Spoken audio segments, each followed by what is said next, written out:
तो 10,200 mAh की बड़ी बैटरी के साथ वीवो का Y600 Pro 5G smartphone India में आएगा और मेरे ख्याल से मई के 20 तारीख तक जाते जाते ना स्मार्टफोन लॉन्च होने वाला है। और फोन में जो खूबियां हैं, मतलब देखा जाए तो सबसे बड़ी हाईलाइट पॉइंट है कि भाई बड़ी बैटरी है, साथ में एकदम फ्रेश डिजाइन के साथ। ये लोग बताया जा रहा है कि करीब करीब अंडर 30,000, अब एग्जैक्ट प्राइस शाम तक मतलब वीडियो के लास्ट तक जाते थे हम समझ लेंगे। और फोन एब्सोल्युटली देखा जाए तो यहाँ पे परफॉर्मेंस सेंट्रिक तो नहीं कहूँगा, but look wise and battery wise display wise वो सारी चीज़ें बहुत ही बेहतरीन लेकर आता है। और क्या है ये स्मार्टफोन, सबसे बड़ा सवाल कि मतलब किन के लिए है स्मार्टफोन, ये हम समझेंगे इस वीडियो में। और सबसे बढ़ के बात ये है कि आखिर लेना चाहिए या फिर नहीं लेना चाहिए, ये सबसे मोस्ट इंपॉर्टेंट टॉपिक है, बाय और नॉट। अब देखिए यहाँ पे जो वाई सीरीज होता है, आप लोग जानते होंगे, ये ऑफलाइन सेंटर के स्मार्टफोन होता है, इसी वजह से यहाँ पे काफ़ी ज़्यादा मार्जिन होता है डिस्ट्रीब्यूटर को, रिटेलर को, उसमें ना बहुत सारे, इसी वजह से ना बहुत सारा जो है पैसा आप कस्टमर के जेब से जा जाता है।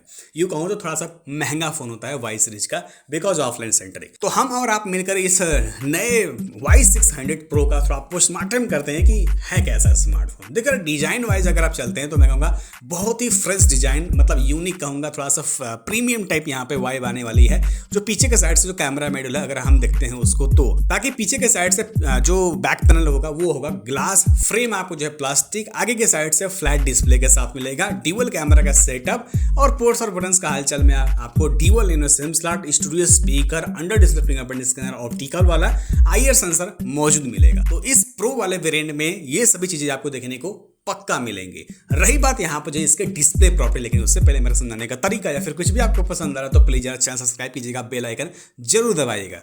अब यहाँ पर डिस्प्ले प्रॉपर्टी मेरे ख्याल से इनफ है, बहुत अच्छा है, टू गुड मैं ये कहना चाहूँगा। ये आपको 1.5K रेजोल्यूशन, एक एमोलेड 6.8 इंच, मतलब काफ़ी बड़ा डिस्प्ले हो गया ना, 120 हर्ट्ज रिफ्रेश रेट बताया जा रहा है। अब जो डिस्प्ले की प्रॉपर्टीज है उसके हिसाब से तो मैं कहूँगा जो कंटेंट देखते हैं, जो स्मूथनेस है वो मतलब खुल के आएगा, अच्छी वाली है, मस्त आपको मिलेगा। अकॉर्डिंग टू प्राइस निराश नहीं होंगे। और रही बात यहाँ पे जो है इसके गेमिंग परफॉर्मेंस, इसके दिमाग की, वो है माफ़ कीजिएगा MediaTek Dimensity 7300E प्रोसेसर। ये फिर एनर्जी एफिशिएंसी इसे कहते हैं। अब जो भी इसका MediaTek वाले मतलब निकाले वो अलग बात है, लेकिन ये जो प्रोसेसर है Dimensity 7300 उतना मजबूत नहीं है। मतलब आज के टाइम पे 2026 में अगर मैं इसे प्रोसेसर का मैं जज करूं तो अकॉर्डिंग टू प्राइस उतना मजबूत नहीं है। इस प्राइस सेगमेंट में कम से कम स्नैपड्रैगन का 7 सीरीज का कोई बढ़िया सा 7 Gen 4 वगैरह मिल जाता तो वो काफ़ी अच्छा होता, बट ये प्रोसेसर थोड़ा सा पुराना है, आप ये समझिएगा।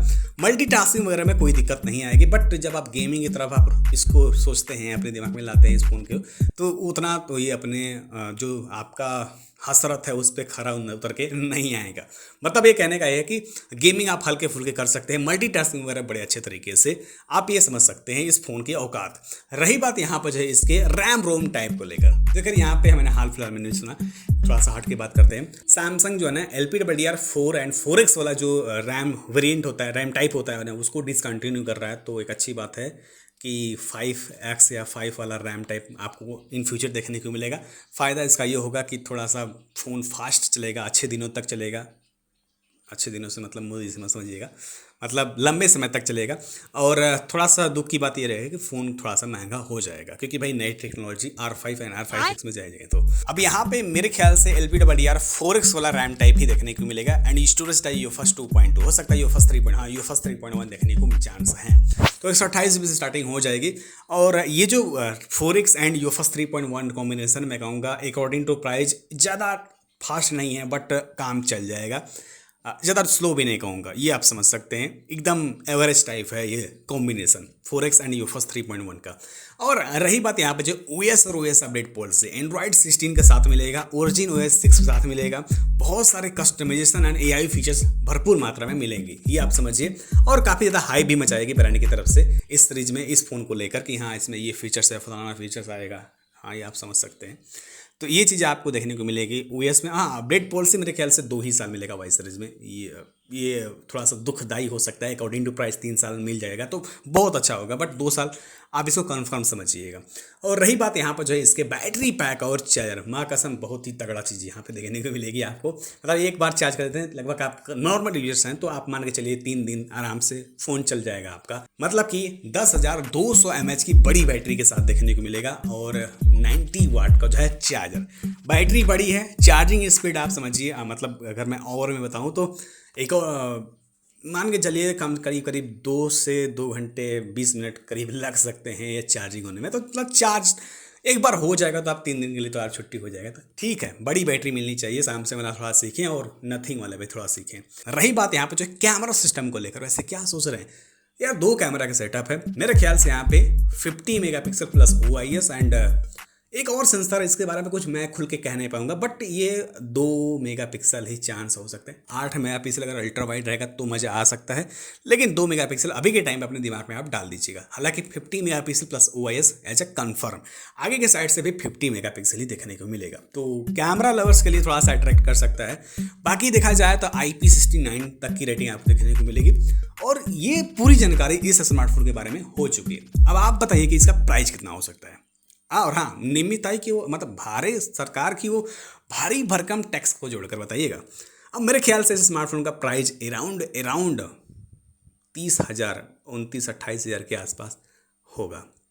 और मैं इस स्मार्टफोन के सिर्फ उन लोग के लिए रिकमेंड कर सकता हूँ जिन्हें सिर्फ एक बड़ी बैटरी से मतलब है, ना ही परफॉर्मेंस मतलब गेमिंग वेमिंग, ना ही कैमरा आगे के साइड से अच्छा मिलेगा, उनके लिए नहीं है। जिनको बड़ी बैटरी चाहिए, खासतौर से स्टूडेंट हैं, अगर आप कोई लंबे टूर पे जाते हैं तो उनके लिए स्मार्टफोन मैं प्रेफर कर सकता हूँ। बाकी ये स्मार्टफोन एज ए परफॉर्मेंस मैं कहूँगा, मैं अपनी तरफ से डिनाई कर दूंगा।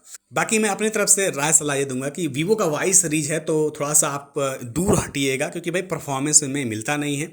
और अगर आप लेना ही चाहते हैं वीवो का यही वाला स्मार्टफोन, तो आप ऐसे वीवो के स्टोर पे जाइएगा जहाँ पे सिर्फ वीवो का ही स्मार्टफोन बेच रहा हो इंसान अगला।